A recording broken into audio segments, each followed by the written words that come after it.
នាយករដ្ឋមន្ត្រីម៉ាឡេស៊ីនិងជាប្រធានអាស៊ានតវេនលោកអានវ៉ាអ៊ីប្រាហ៊ីមបានសម្ដែងការព្រួយបារម្ភអំពីការបែកធ្លាយសំឡេងនៃការសន្ទនាឯកជនតាមទូរស័ព្ទរវាងនាយករដ្ឋមន្ត្រីថៃលោកស្រីផែថងថានស៊ីណាវ៉ាត់និងលោកហ៊ុនសែនប្រធានព្រឹទ្ធសភាកម្ពុជានេះបើតាមការចុះផ្សាយរបស់កាសែត Malaysia News Straits Times នៅថ្ងៃទី19 ខែមិថុនាឆ្នាំ2025មន្ត្រីជាន់ខ្ពស់រដ្ឋាភិបាលកម្ពុជាយល់ថាសារសន្ទនាដែលបែកធ្លាយនោះមិនមានអ្វីគួរឲ្យព្រួយបារម្ភដូចទង្វើរបស់ទាហានថៃនោះទេ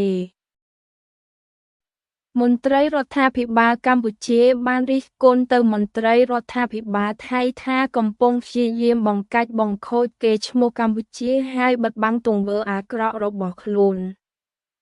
ការរិះគន់យ៉ាងដូចនេះរបស់មន្ត្រីរដ្ឋាភិបាលកម្ពុជាធ្វើឡើងបន្ទាប់ពីរដ្ឋមន្ត្រីក្រសួងសេដ្ឋកិច្ចនិងសង្គមឌីជីថលថៃបានចោទប្រកាន់មកលើកម្ពុជាថាជាប្រទេសដែលអាចមានបណ្ដាញឧក្រិដ្ឋកម្មតាមអនឡាញធំជាងគេនៅលើពិភពលោកហើយកំពុងមានការគាំទ្រពីអ្នកកាន់អំណាចក្នុងប្រទេស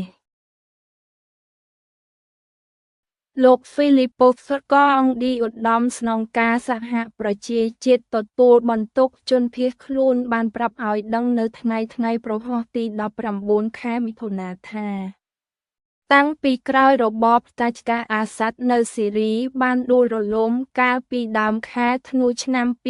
2024មកមានជនលាស់ទីនិងជនភៀសខ្លួនស៊ីរីជាង2 លាននាក់បានវិលត្រឡប់ចូលប្រទេសកំណើតវិញប្រធានព្រឹទ្ធសភាកម្ពុជាលោកហ៊ុនសែនបានលើកឡើងថាចំណងមិត្តភាពគ្រួសារលោកនិងលោកថាក់ស៊ីនស៊ីណាវ៉ាត់រយៈពេលជាង30ឆ្នាំមកនេះត្រូវបានបំផ្លាញដោយសារតែការបែកធ្លាយសំឡេងសន្ទនាតាមទូរស័ព្ទរវាងលោកនិងលោកស្រីផែថងថានស៊ីណាវ៉ាត់ក្នុងន័យនេះលោកហ៊ុនសែនហាក់បានបន្ទោសទៅលើមន្ត្រីខ្មែរណាម្នាក់ដែលបានចែកចាយសារសន្ទនានេះព្រោះគេមានកំហឹងចំពោះការប្រមាថមកលើនាយករដ្ឋមន្ត្រីកម្ពុជានិងរូបលោកផ្ទាល់លោកវ្លាឌីមៀពូទីននិងលោកស៊ីជីនពីងបានថ្លែងថ្កោលទោសយ៉ាងម៉ឺងម៉ាត់បំផុតលើការវាយប្រហាររបស់អ៊ីស្រាអែលទៅលើអ៊ីរ៉ង់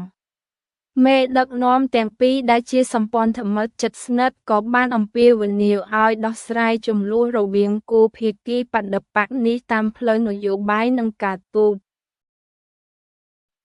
មេដឹកនាំកម្ពុជារួមមានលោកនាយករដ្ឋមន្ត្រីហ៊ុនម៉ាណែតនិងលោកហ៊ុនសែនប្រធានព្រឹទ្ធសភានៅថ្ងៃទី20 ខែមិថុនាឆ្នាំ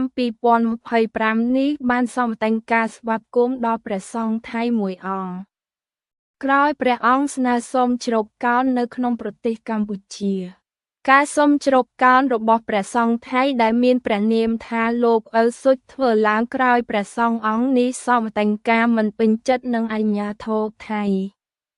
និងបានរិះគន់ដល់ពលរដ្ឋខេត្តសុរិន្ទដើមកំណើតខ្មែរមួយចំនួនដែលនិយមថៃហើយភ្លេចកំណើតខ្លួន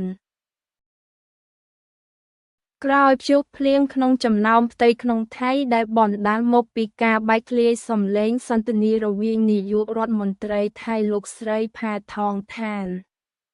ស៊ីណាវ៉ាត់និងអតីតនាយករដ្ឋមន្ត្រីខ្មែរលោកហ៊ុនសែនថៃហាក់បង្ហាញនៅរូបភាពស្ងប់ស្ងាត់បន្តិចថៃតាមរយៈលោកស្រីផែថងថានបានអះអាងពីសាមគ្គីភាពផ្ទៃក្នុងនៃប្រជាជាតិខ្លួននិងថាថៃគ្មានពេលបង្កើតជម្លោះផ្ទៃក្នុងឡើយជាក់ស្ដែងនៅថ្ងៃទី20 ខែមិថុនានេះនាយករដ្ឋមន្ត្រីថៃនិងមេទ័ពថៃបានធ្វើទស្សនកិច្ចរួមគ្នានៅតំបន់ព្រំដែនជាប់កម្ពុជាអ្នកតាមដានកិច្ចការអន្តរជាតិនានានៅក្នុងប្រទេសកម្ពុជាបានកត់សម្គាល់ថាក្នុងពេលដែលថៃកំពុងបង្ហាញពីសាមគ្គីភាពផ្ទៃក្នុងបែបនេះកម្ពុជាត្រូវត្រៀមយុទ្ធសាស្ត្រយ៉ាងសកម្មបំផុតទាំងផ្នែកការទូតផ្នែកច្បាប់និងផ្នែកការពារជាតិភាពតានតឹងរឿងព្រំដែនរវាងកម្ពុជានិងថៃ បានរាលដាលដល់ពលករទេសន្តរប្រវេសន៍ខ្មែរដែលកំពុងធ្វើការនៅក្នុងប្រទេសថៃក្រុមគ្រួសារពលរដ្ឋខ្មែរដែលកំពុងធ្វើការនៅថៃសម្ដែងការព្រួយបារម្ភពីសុវត្ថិភាពសាច់ញាតិរបស់ពួកគេខណៈក្រុមអ្នកជាតិនិយមថៃបានបង្ហាញពីការប្រមាថនិងចង់ឲ្យមានការបន្ទិញពលករខ្មែរចេញពីប្រទេសថៃការវាយប្រហារគ្នារវាងអ៊ីស្រាអែលនិងអ៊ីរ៉ង់ឈានចូលថ្ងៃទី8នៅថ្ងៃសុក្រទី20ខែមិថុនា